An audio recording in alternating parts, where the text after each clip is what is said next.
안녕하세요. 오늘도 사연 살롱을 찾아주셔서 감사합니다. 60대 여성이에요. 요즘은 100세 시대라고 하잖아요. 그래서인지 60대를 살고 있는 지금, 그리 제가 나이 들었다는 생각은 들지 않는 것 같아요.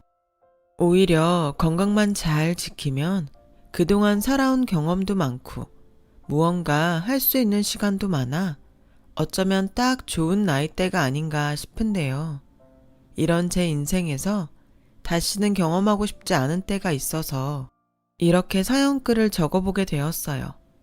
제가 살아온 이야기를 조금 해볼게요. 저는 집안의 장녀로 태어나 자의반 타의반 집안의 소개로 23살이란 어린 나이에 결혼을 하게 되었어요. 그리고 그 다음에 첫 아들을 임신했는데 가족들은 물론이고 주변에서는 당연하게 미자는 나이가 어려서 체력이 좋으니까 분명히 순산할 거야 라는 말을 듣곤 했었어요. 정작 출산할 때는 그런 주변의 예상들을 깨고 무려 20시간을 넘게 난산으로 고생을 했어요. 태어나 처음 겪는 고통에 너무 아프고 힘들어서 설마 이러다 죽는 게 아닐까 생각하며 어느 순간 기절했는데 눈을 떠보니 제가 아들아이를 낳았더라고요. 참 믿기지도 않고 제가 낳은 생명이란 게 신기하기만 했었어요. 그때 그 시절엔 병원이 아닌 집에서 출산하는 경우가 많아서 저도 집에서 산파를 통해 출산을 해서 출산과 동시에 그대로 산후조리에 들어갔어요. 제 아들은 저희 부부의 첫 아이라 당연히 특별하기도 했지만 그때 당시 시부모님과 함께 살고 있었기 때문에 시부모님에게도 아주 각별한 사랑을 받았죠. 손주 사랑이 워낙 많으셔서 아직 뭘 모르는 아기인데도 엄마인 제 말을 유독 듣지 않아 키우는 내내 어려움이 많았어요. 그래도 아들아이가 어디 나가서 버릇없다는 말은 들으면 안 되니까 나름 아들을 꽤 엄하게 키우며 제가 할 수 있는 최선을 다하며 살았습니다. 아들아이가 초등학교 입학을 앞둔 어느 날 갑자기 걸려온 전화 한 통을 시작으로 제 인생은 180도 달라졌어요. 여보세요? 네, 제가 김영식 씨 배우자 맞는데요. 무슨 일이죠? 김영식 씨가 교통사고로 지금 저희 병원 응급실에 오셨어요. 상태가 좋지 않으셔서 응급수술에 들어가야 하는데 빨리 병원으로 오세요. 저는 그 순간 이게 도대체 무슨 일이지? 왜 나한테 이런 일이 생긴 거야? 하는 생각이 들면서 떨리는 심장을 애써 부여잡으며 병원으로 향했는데 애통하게도 제가 병원에 도착했을 때 남편은 저 멀리 떠난 뒤였어요. 믿기지도 않고 믿을 수 없는 남편의 죽음. 저는 그 충격으로 먹지도 자지도 못하며 실어증까지 앓게 되었는데요. 그렇게 꼬박 1년을 넘게 지내오던 어느 날 꿈속에서 생전 마지막 인사도 못하고 간 남편이 찾아와 이렇게 말해주었어요. 여보, 나는 잘 있어. 당신한테 아무 말도 하지 못하고 떠나게 돼서 미안해. 앞으로 나 없이 많이 힘들겠지만 우리 아들 현식이 생각해서 이제 그만 털고 일어나. 비록 당신 옆은 아니지만 내가 여기서 우리 가족 잘 살 수 있도록 지켜줄게. 남편은 마치 충격에서 헤어나오지 못한 저를 다시금 살게 하기 위해 나타난 것처럼 저에게 힘을 주고 갔어요. 그리고 그 덕에 저는 정신을 차릴 수 있었고 남편의 말처럼 남편은 이제 제 옆에 없지만 나라도 아들을 지키며 잘 키워야겠다는 각오를 다졌어요. 제가 슬픔에 아플 동안 할머니, 할아버지의 손에 자란 아들은 눈에 띄게 커 있었어요. 엄마로서 자리를 지키지 못한 미안함에 그동안 엄하게 키워왔던 방법을 버리고 온전히 사랑으로 아이를 품었습니다. 그런데 어째서인지 아들은 10살, 15살 사춘기를 겪으면서 저와 사이가 계속 멀어졌어요. 남편도 없고 더 이상 시부모님에게 의지할 수도 없는데 아들까지 자꾸만 엇나가려 하니 저 혼자 가슴앓이를 해야 했고, 그렇게 시간은 흘러 아들은 대입시험을 치게 되었죠. 다행히 공부머리는 있던 아들이라 다른 잔소리는 해도 공부에 대한 잔소리는 하지 않았어요. 자기가 알아서 원하는 와이대에 떡하니 합격하니 그 순간 아들이 참 효자 같더군요. 물론 남편 없이 저 혼자 벌어 생활하느라 아들의 대학 등록금 마련이 쉽지만은 않았지만 시부모님이 많이 도와주셔서 감사하게도 아들 대학 보내는 동안 그 흔한 학자금 대출도 받지 않을 수 있었어요. 그리고 걱정과 달리 아들은 군대에 들어가면서 철이 들기 시작하더라고요. 아들이 군대를 제대하고 얼마 안 있어 혼자 남으신 시어머니가 돌아가시면서 시부모님 두 분 모두 남편의 곁으로 떠나셨어요. 그 영향인지 아들은 제대 후 복학할 즈음부터 그동안 속 썩인 것을 보답이라도 하는 듯 속 깊은 아들이 되더라고요. 예전이라면 꿈도 꾸지 못할 일이었는데 이게 다 돌아가신 시부모님의 은혜인 것만 같아 저는 또 한 번 시부모님께 감사한 마음이 들었어요. 복학한 아들은 원하는 대기업에 들어가기 위해 공부를 열심히 했고 그렇게 자기가 원하는 대로 우리나라에서 가장 큰 S기업에 취업을 했어요. 다행히 직장 생활도 잘했고 이제는 정말 아무 걱정이 없겠다 싶을 즈음 아들은 저에게 여자친구가 생겼다는 말을 하더군요. 이번에 들어온 신입 중 한 명인데 그 중에서 가장 예쁘고 똑똑해. 벌써 회사 적응도 다 하고 일도 제법 알아서 한다니까. 아들은 여자친구 얘기를 할 때면 뭐가 그리 신나고 좋은지 평소 그렇게 말이 많은 편은 아닌데 시간 가는 줄 모르고 저한테 여자친구 얘기를 했어요. 그 전까지는 그리 길게 아들과 대화하는 일이 없던 저였는데 하도 여자친구 얘기를 들으니 어떤 여자인지 궁금하더라고요. 그래서 한 번은 제가 먼저 아들에게 이렇게 말을 했어요.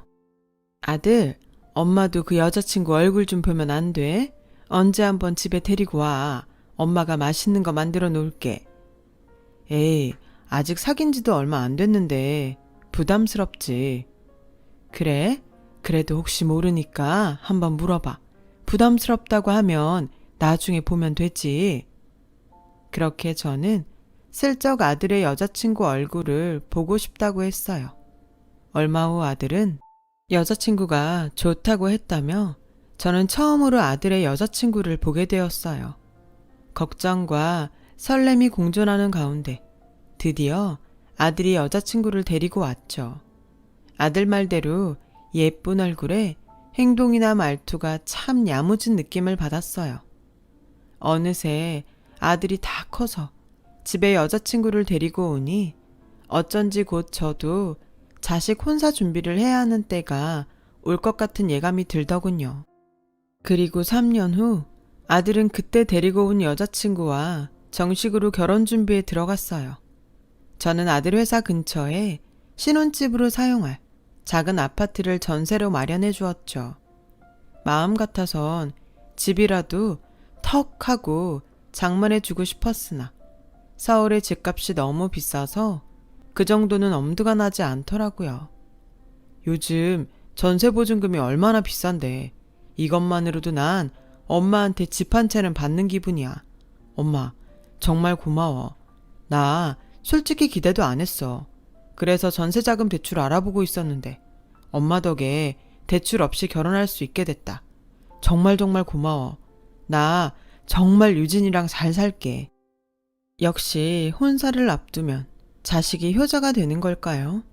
평생 그런 살가운 소리 할 줄 모른다고 생각한 아들이었는데 그날은 제가 다 민망할 정도로 아들이 살가운 소리를 하자 얘가 정말 내가 키운 아들이 맞나? 싶더라고요. 그리고 이게 다 좋은 배우자를 만나서 그런 것 같다는 생각이 들었고 저는 벌써부터 며느리가 예쁘고 고마워 앞으로 며느리에게 좋은 시어머니가 되어야겠다고 생각했어요.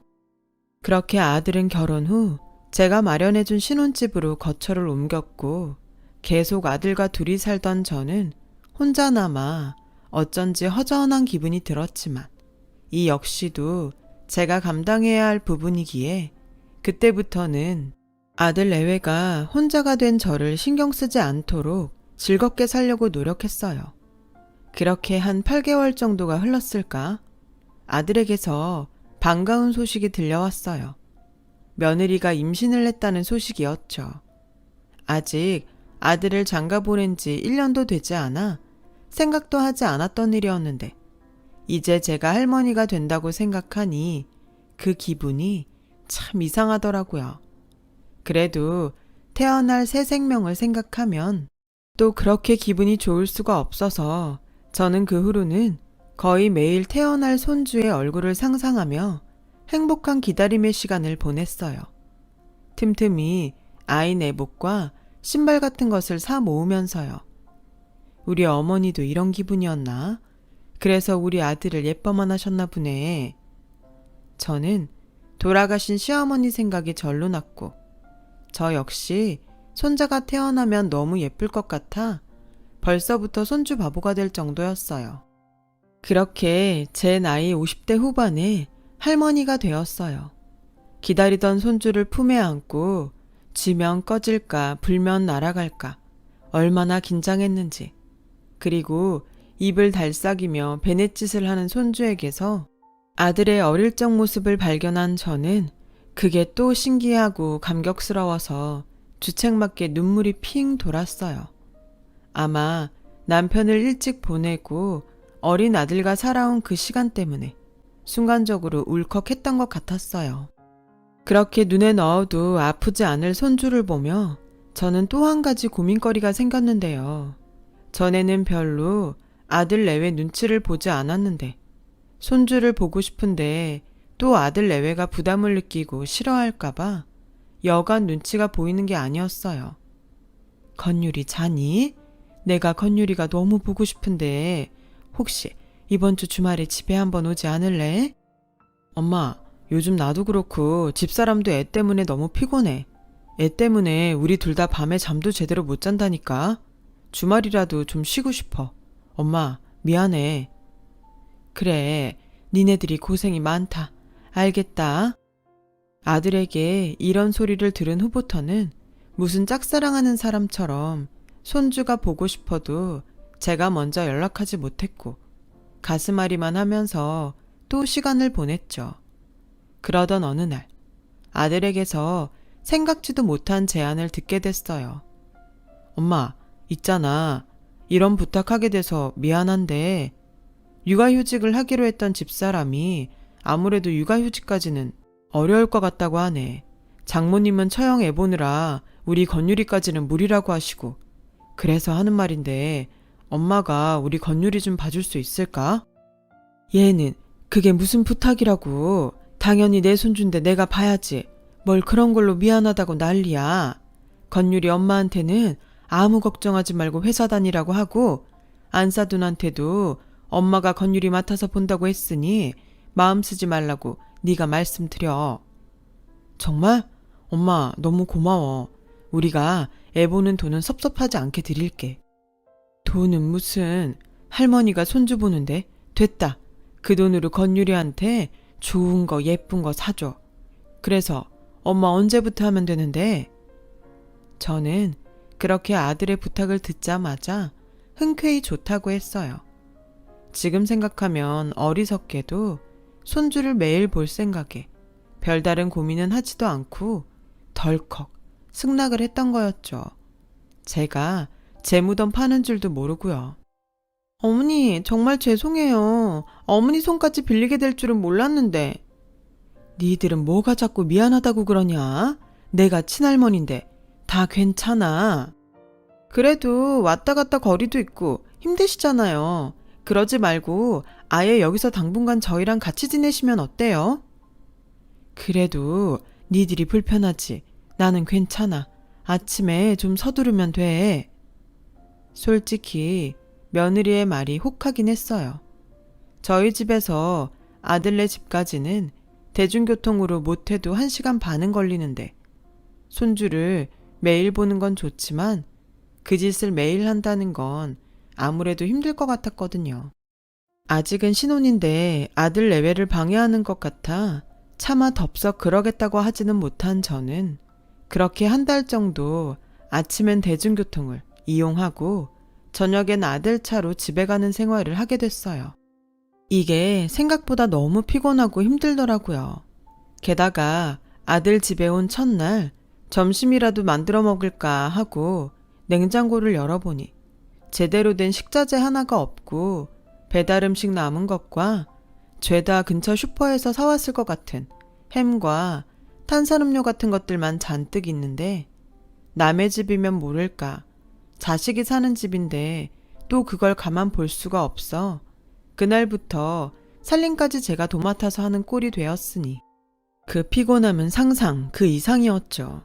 손주는 너무 예쁘지만 아이 보랴 집안 살림하랴 젊었을 때 다 했던 일이었는데도 이젠 체력도 예전 같지 않더라고요. 게다가 살림 주인이자 아이 엄마인 며느리가 싫어할까봐 뭘 하나 하더라도 여간 생각이 많은 게 아니었어요. 그래서 이참에 며느리랑도 친해져야겠다는 생각에 저를 집에 바래다주는 아들에게 넌지시 이야기를 해보았어요. 있잖아, 전에 건율이 엄마가 힘들면 왔다 갔다 하지 말고 같이 지내도 된다고 했거든. 그때는 힘들 게 뭐가 있나 했는데 엄마도 늙었는지 힘이 드네. 그래서 건율이 엄마 말처럼 주말은 집에 가고 월요일부터 금요일까지는 아예 니네 집에 있을까 하는데 어떠니? 그럼 엄마가 일주일은 애도 보고 니네 먹는 것도 좀 해줄 수 있을 것 같은데. 어떻긴 나는 너무 좋지. 아마 건율이 엄마도 좋다고 할걸. 솔직히 요즘 다시 엄마 밥 먹으니까 든든하고 좋더라. 그리고 이제부턴 퇴근하고 엄마 집에 바래다 드리는 거 일주일에 한 번만 하면 되잖아. 진작에 그러자고 하지. 아무튼 엄마 잘 생각했어요. 그럼 이참에 가서 짐 싸서 오늘 밤부터 같이 지내요. 저는 그렇게 아들의 말로 아들 집에서 주 5일을 머무며 아들 집 살림과 손자를 보게 되었어요. 그리고 그때까지는 그게 제가 제 숨통을 조이는 일이라는 걸 미처 몰랐는데요. 한 3개월 정도 지나자 제 눈치도 조금 보던 며느리는 어느덧 저를 집안일 해주는 당연한 사람처럼 여겼고 급기야 자기가 낳은 아들인데도 마치 다른 사람 아이처럼 귀찮아하고 저에게 음식 투정까지 하기 시작했죠.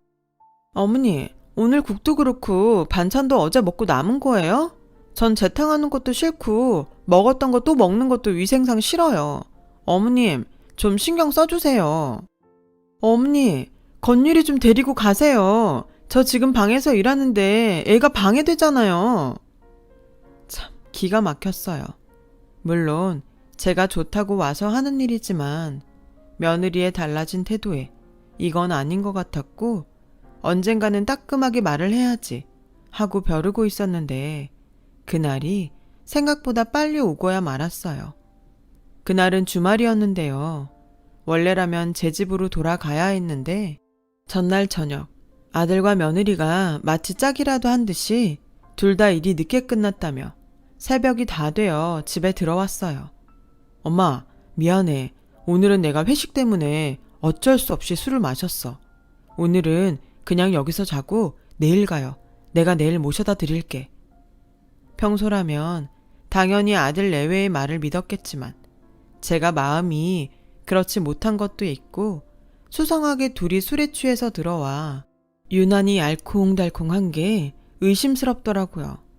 그리고 잠이 통 오지 않아 뜬 눈으로 손주와 누워있다가 손주 녀석이 칭얼거려서 안고 거실로 조용히 나왔는데 뜻밖의 말소리가 들리더군요. 자기야, 오늘 너무 재밌었지? 왜 진작에 이 생각을 못했을까? 그래도 엄마 눈치채면 안 되니까 너무 자주는 말고 한 달에 1~2번 정도만 하자. 뭐? 한 달에 1~2번? 싫어. 솔직히 나 집에 오면 어머니 눈치 보고 건율이 상대해야 해서 싫었단 말이야. 오늘처럼 칼퇴근하고 호텔 정도는 가져야 충전도 되고 좋은데 어떻게 이걸 한 달에 한두 번만 하냐? 우리 이참에 아예 둘이 같이 지방 출장 간다고 하고 제주도 2박 3일 다녀올까? 제주도? 아, 가고 싶긴 한데 우리 건율이 낳고 둘이 여행도 못 갔으니까 그럼 다음 주엔 출장 잡혔다고 슬쩍 얘기나 꺼내볼까? 저는 손주를 안고 저를 기만하는 아들과 며느리의 대화에 망치로 머리를 세게 얻어맞은 듯 충격을 받았어요. 당장에 그것들을 가만두고 싶지 않았지만 안고 있는 손주 녀석이 잠이 다 깨서 똘망똘망한 눈으로 저를 쳐다보는데 이게 다 뭔가 싶더라고요. 이럴 줄 알았다면 진작에 아이는 못 봐준다고 딱 못을 박을걸.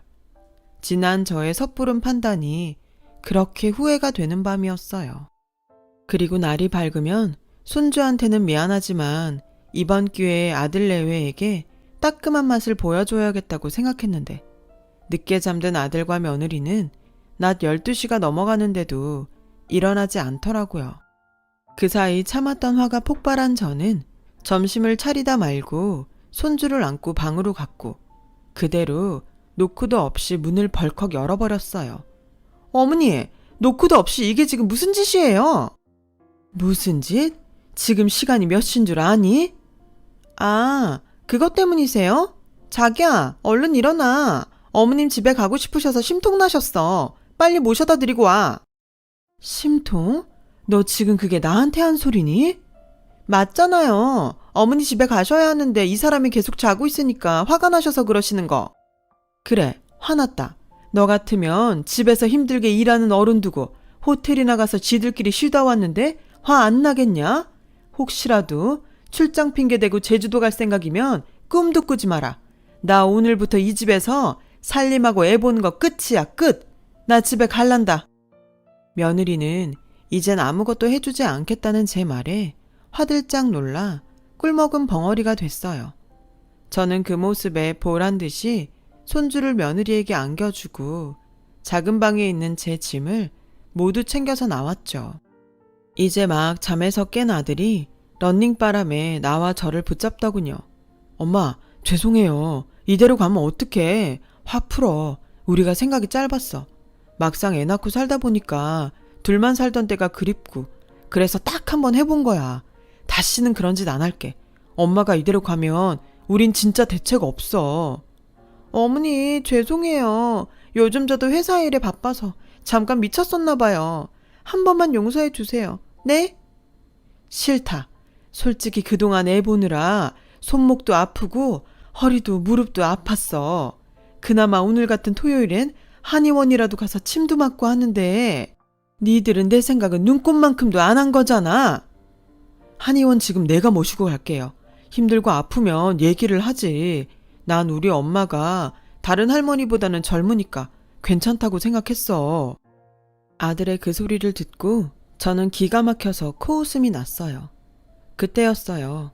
주방 쪽에서 아이가 집이 무너져라 우는 거예요. 저를 비롯해 아들과 며느리는 화들짝 놀라 주방으로 뛰어갔는데 이제 뭐든 잡고 일어서는 손주 녀석이 하필이면 싱크대 서랍을 열고 일어나다 중심을 잃었는지 싱크대 서랍은 모두 열려 있고 흔들리면서 바로 위에 있던 커피 내리는 기계가 떨어졌나 봐요. 그 안에 있던 커피들이 쏟아지면서 손주의 손에 닿았나 보더라고요. 손주의 손은 새빨갛게 있고 며느리는 울면서 아이를 끌어안는데 저는 모든 것이 제 잘못 같아서 그 자리에서 그대로 굳어버렸어요. 제가 정신을 차렸을 땐 구급차 아니었고 병원 응급실에 도착하는 내내 손주는 목에 핏대를 세워가며 우는데 당장이라도 손주가 잘못될 것 같아 얼마나 무서웠는지 몰라요. 정말 사지가 다 떨리더라고요. 그 순간 하늘에 있는 남편에게 손주 아이만 무사하게 해달라고 빌고 또 빌었어요. 치료는 좀 해야겠지만 상처가 남을 정도는 아니라는 의사의 말을 들을 수 있었어요. 얼마나 다행인지. 저는 세상 모든 것에 감사하며 손주에게 미안해서 다가가 안아주려고 했는데 잠깐만요, 어머니. 라며 며느리가 저를 손으로 밀어냈어요. 어머니, 제정신이세요? 우리는 먹지도 않는 커피를 드시더니 그걸로 남의 애 피부를 이 지경을 만들어놔요? 뭐? 그래, 내가 하도 피곤해서 커피 마신 거 미안하다. 참나, 남의 애라니. 나는 한 번도 그런 생각한 적 없다. 솔직히 어머니도 요즘 건율이 귀찮고 짜증 나셨잖아요. 그래서 괜히 오늘도 트집 잡고 건수 잡아서 이제 애 그만 보겠다고 말씀하신 거 제가 모를 줄 알아요? 뭐라고? 아무리 애 봐준 공은 없다지만 너 지금 내 앞에서 그게 할 소리니? 엄마, 이 사람도 속상해서 그래. 나도 솔직히 화나. 왜 거기다가 그걸 둬서 이 사달을 만들어? 그래, 미안하다. 내가 아주 죽을 죄를 지었어. 네, 미안하셔야죠. 어머님은 건유리한테 두고두고 평생 미안하셔야 해요. 저는 그동안 자기 애를 거들떠 보지도 않고 귀찮아하더니 지 새끼 다쳤다고 저한테 막말을 쏟아내는 며느리를 보고 기가 차서 말이 나오지 않았어요. 그리고 그때 며느리에게 한 통의 전화가 걸려왔는데 며느리의 태도가 정말 어이가 없더군요. 엄마, 나 큰일 났어. 건율이 어머님 드실 커피가 쏟아져서 화상 입었어. 남보다는 그래도 가족이 나을 것 같아서 애 맡겼더니 이게 뭐야? 그동안 노인네랑 같이 지내는 것도 싫었는데 애를 이 지경까지 만들고 난 몰라 정말. 웃은 소리라고 하실 수도 있는데 저는 한 번도 저를 노인이라고 생각해 본 적이 없어요. 그런데 며느리에게 노인네라는 소리를 듣고 게다가 같이 살기 싫으면서 그렇게 갖은 아양을 떨어댔다니 저는 한순간 제가 무엇 때문에 그 고생하며 살았나 싶어 할머니 하고 우는 손주를 뒤로 하고 집으로 돌아왔어요. 집에 와서도 한동안 그 충격에 잠도 제대로 자지 못하고 괜히 남편 생각에 눈물만 나곤 했는데 며칠 후 아들과 며느리가 손주를 안고 저희 집에 찾아왔더군요.